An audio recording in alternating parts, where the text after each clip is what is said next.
Donc, le but ici, c'est de vous montrer qu'il existe sur le web des scripts que vous pouvez télécharger et aussi que vous pouvez les faire vous-même et automatiser quand vous devez faire le même effet sur plein d'images différentes. La palette action, là, je l'ai fermée parce qu'on n'en a plus besoin. Les calques ont été créés. Alors, qu'est-ce qu'on a ici dans la palette des calques? Vous avez un calque qui s'appelle Seuil, et c'est celui-ci. Si vous double-cliquez à gauche, là, ça fait apparaître le panneau Propriétés. Double-cliquez. Là, panneau Propriétés. Et vous avez un curseur qui permet de déterminer qu'est-ce qui, parmi tous les pixels de l'image, quels sont ceux qui deviennent noirs, quels sont ceux qui deviennent blancs. C'est le seuil, quoi. Voilà. Et donc, vous bougez, et en fonction de l'image que vous avez choisie, ça va donner quelque chose de différent. Voilà. Alors, à part ça, vous avez ici un filtre de flou gaussien. Vous double-cliquez sur le mot flou gaussien. Attendez, avant de faire ça, il faut cliquer à gauche du filtre pour l'enclencher.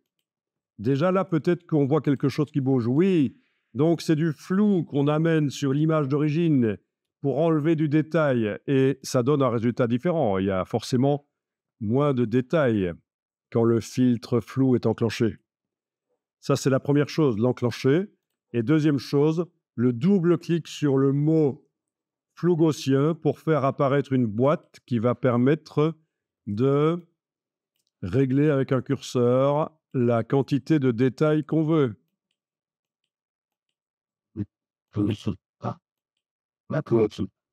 Voilà, et on peut y retourner tant qu'on veut. C'est ce qu'on appelle du non destructif. C'est-à-dire que les pixels dans le calque ici ne sont jamais modifiés. C'est leur apparence qui est modifiée, mais ils sont toujours là. C'est pour ça que je peux augmenter le flou gaussien à fond. Ça me fait quelque chose comme ça, c'est Zarbi. Mais en réalité, les pixels qui sont là ne sont pas modifiés. Si, ils ont l'air d'être modifiés, mais ils sont toujours là, non modifiés. Si on double-clique sur le mot flou gaussien et qu'on baisse le curseur, on voit réapparaître le détail. Voilà. Ça, c'est grâce au fait qu'on travaille sur ce qu'on appelle un objet dynamique. Alors, si vous prenez l'idée un jour là de prendre le pinceau et de cliquer, Photoshop va vous mettre un message, vous devez pixeliser cet objet dynamique et surtout ne le faites pas en fait. Ne le faites pas quand il vous dit que vous devez pixeliser, c'est un piège. Cliquez sur annuler. Et sinon, vous allez perdre tout le bénéfice de l'objet dynamique, le flou gaussien ne sera plus apparent. Donc, c'est si pour le cas où vous auriez, notamment quand on essaye de travailler avec le pinceau là, vous auriez ce message, vous devez pixeliser, cliquez sur annuler. Sauf si évidemment vous savez ce que vous faites et c'est ce que vous voulez, mais si vous êtes débutant en Photoshop et que vous voyez ce message, surtout pas OK. Et si vous avez fait OK, vous faites édition, annuler après pour annuler cette opération, évidemment.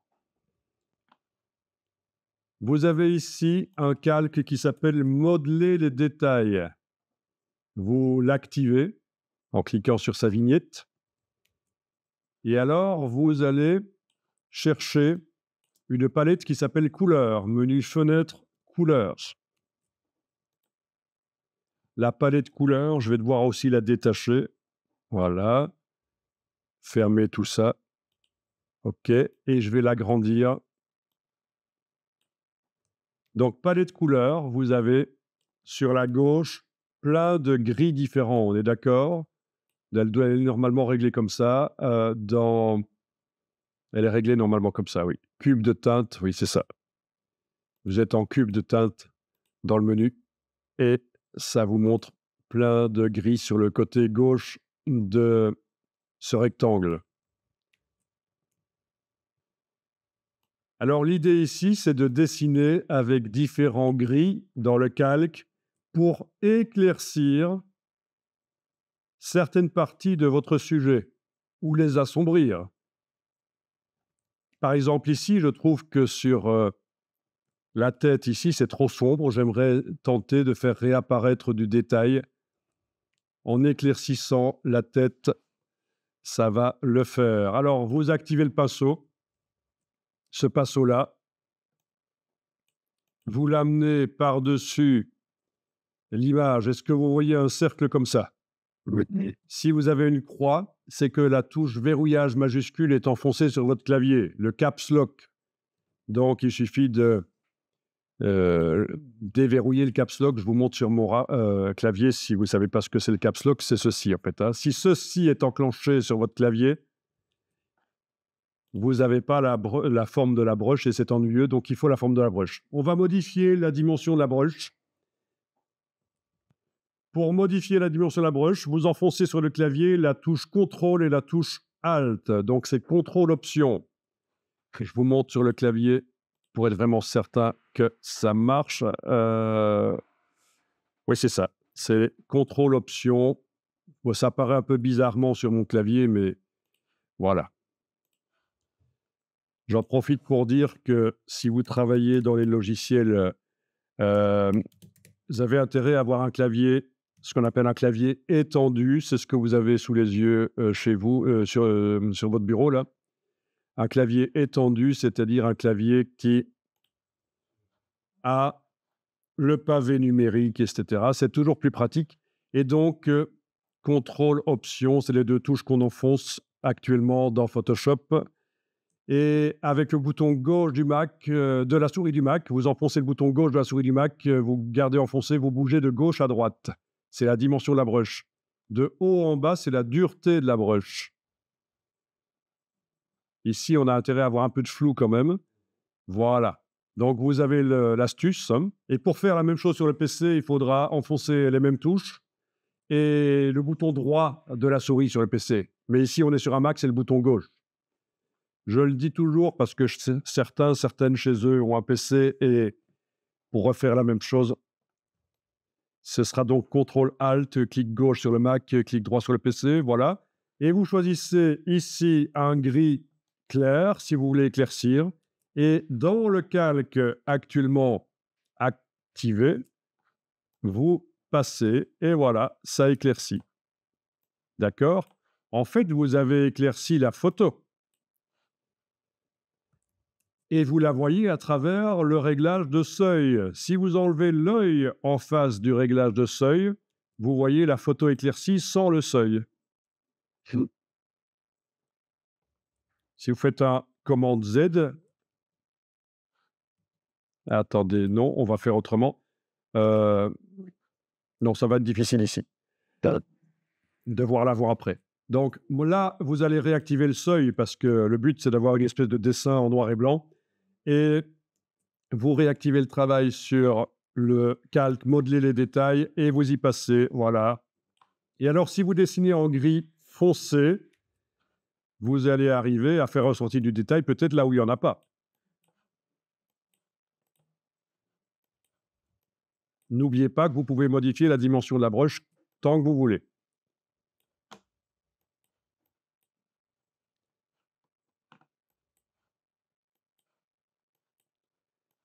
Voilà.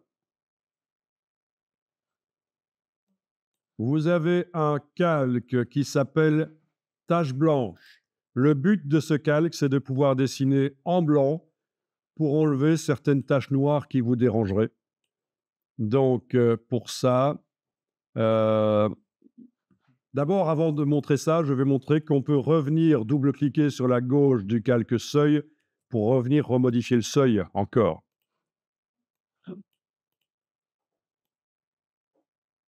Donc, on peut comme ça jouer entre le calque ici, modeler les détails, et celui-là. Faire des taches gris clair, gris foncé dans modeler les détails, venir remodifier le seuil pour essayer de trouver quelque chose qui vous convient.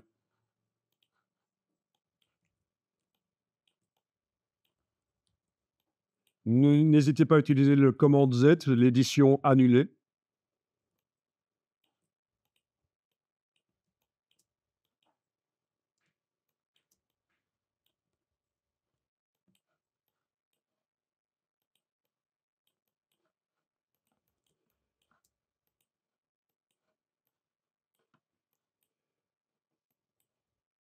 OK. Donc le seuil, éventuellement. Oui. Voilà. Donc je disais le calque, tache blanche. Avec le pinceau, en dessinant en blanc, vous allez pouvoir enlever certaines taches noires qui seraient gênantes. Pour ça, il faut que dans la case ici, ce soit du blanc, la case de premier plan. Et la manière la plus simple d'avoir du blanc dans la case de premier plan, c'est de cliquer d'abord là-dessus, sur la réinitialisation des couleurs, et puis d'enfoncer sur le clavier la touche X. Voilà. Donc, c'est avec la couleur qui est là, dans la case de premier plan, qu'on dessine dans Photoshop.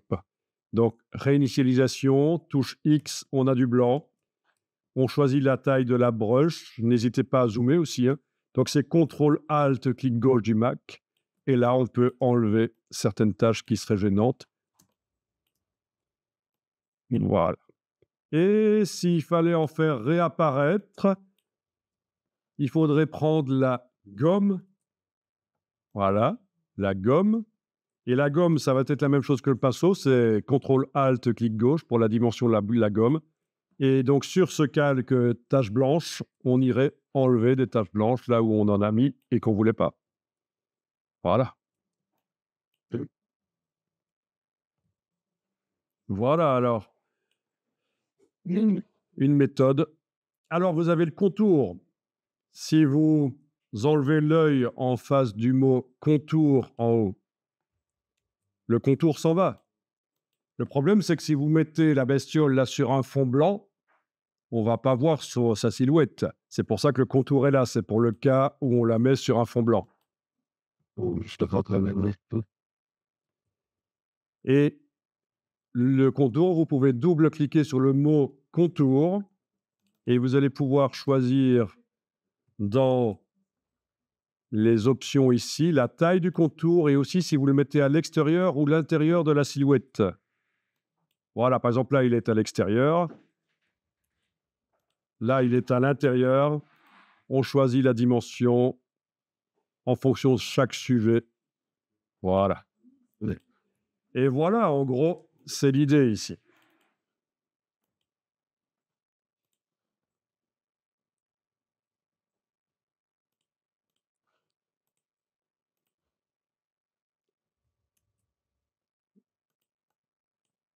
Si on veut encore mieux comme résultat, il faut passer ça dans Illustrator et faire ce qu'on appelle de la vectorisation, transformer en vecteur. Ça va lisser, ça va être beaucoup plus intéressant encore. Donc ceci, voilà. Première approche de Photoshop et des différents calques, le principe des calques, vous voyez. Alors pour les besoins du script, la bestiole a dû être dupliquée là tout au-dessus, mais en réalité, elle est à 0% d'opacité. Il n'y a que les effets spéciaux, dont le contour notamment, qui est visible. Les effets spéciaux sont visibles, mais pas les pixels. Mais ils sont nécessaires